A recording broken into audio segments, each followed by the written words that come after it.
Sources tell CBS News the White House and intelligence agencies are discussing ways to allow the whistleblower to share information in the original complaint with lawmakers.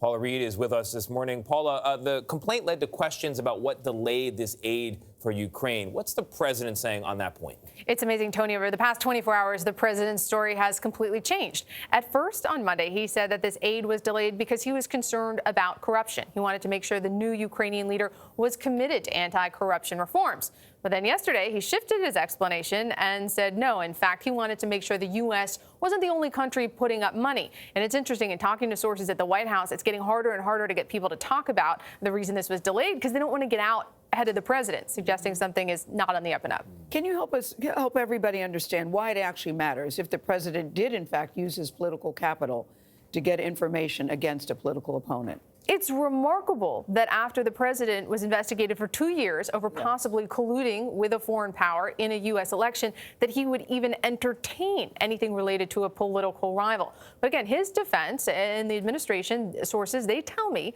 that there's no quid pro quo here. They say, look, if we release the transcript, which we expect they will do, that'll exonerate the president. There was nothing explicit. But what we've seen with the president in these previous criminal investigations is he has a way of kind of pressuring people to do things that are inappropriate without explicitly saying it, and that's what makes it a little complicated. What do you think they make of the calls for impeachment at the White House? So far, all the sources I'm calling, mostly legal folks, it's a shrug. They believe an impeachment inquiry. Well, what is that? Why would we have to cooperate any more than we already have, which is pretty much the bare minimum required under the law?